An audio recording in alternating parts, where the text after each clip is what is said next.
Over the course of the last few months, our homes have been transformed into offices, classrooms, rec centers, art studios, workstations, gyms, entertainment centers.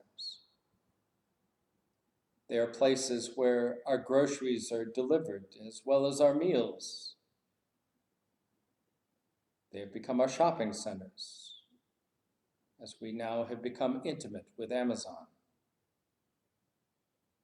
With all of this, there has been a growing sense of confinement and an even greater sense of restlessness.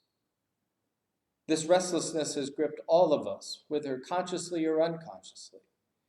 And we have seen it in the past few weeks as things have become more and more relaxed. And we have left that confinement, oftentimes in reckless abandonment, doing some fairly risky things. I know a thing or two about the power of this restlessness. For 62 years, I dealt with it intimately, mostly unconsciously. I yearned for my mother, who carried me for 9 months, gave birth to me, and then had me taken away from her without ever holding me. By the grace of God, 62 years to the day of my birth, we were reunited last year. It was a very emotional moment for both of us, and probably was best summed up by our initial embrace. Two virtual strangers, albeit we looked a whole lot alike, but strangers nonetheless. In that moment of embrace discovered that we were and always had been soulmates. We both described that moment with the same word: home. We were now home. There's a story in the Bible of a similar homecoming. It didn't start out real well either. A son comes to his father and says, I wish you were dead because I want my inheritance now. And dad gives it to him. And he breaks loose from the prison of home and, in reckless abandonment, runs off to a far country and squanders his money. When the money runs out, so do the friends.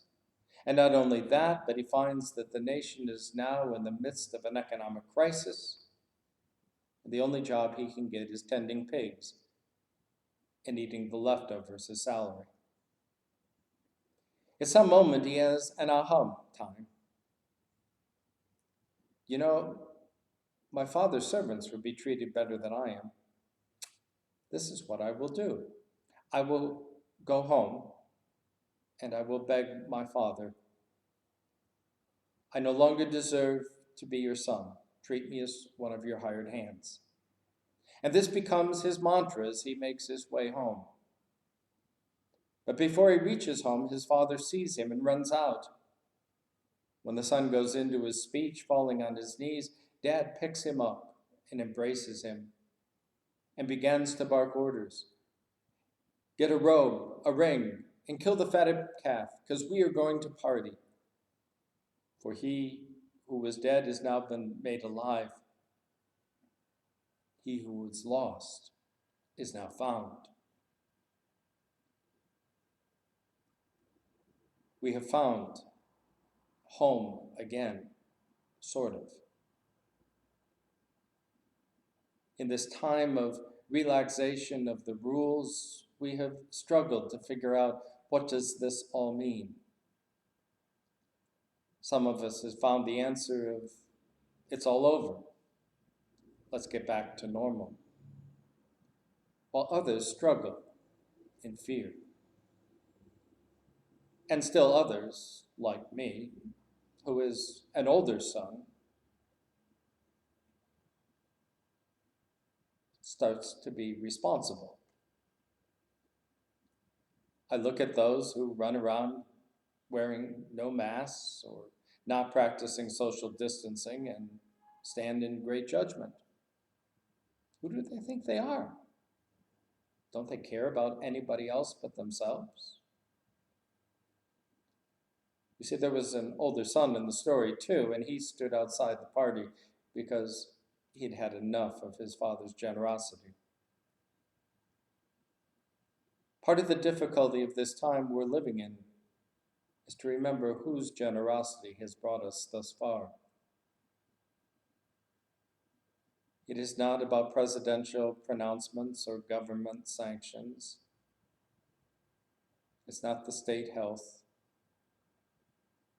It's not even our own discipline. But we come this far by the grace of God. I don't know about you, but this has been a time of great discovery for me. Not only about my relationship with God and my relationship with one another, but about my own sense of who I am. And some of it has been good and some of it not so good. But in the midst of it, I have realized that we are truly a broken people, and that we need to find ways to begin to repair the breaches that separate us.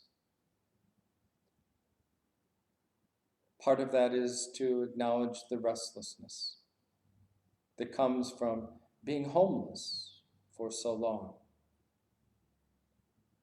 and to recognize that now that we are beginning to come home, that brings not only a time of celebration, but also a time of responsibility for one another.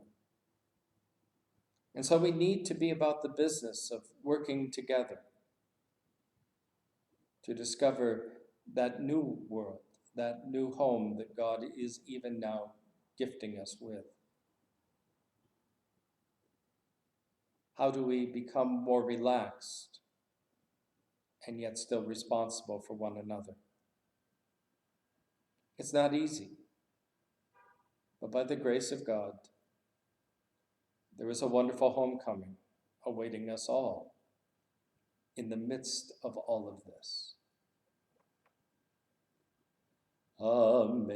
Amazing grace, how sweet the sound that saved a wretch like me.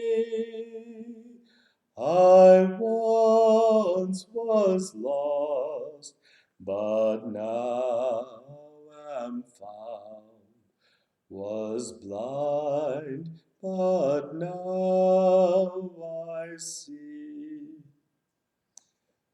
Through many dangers, toils, and snares, I have already come.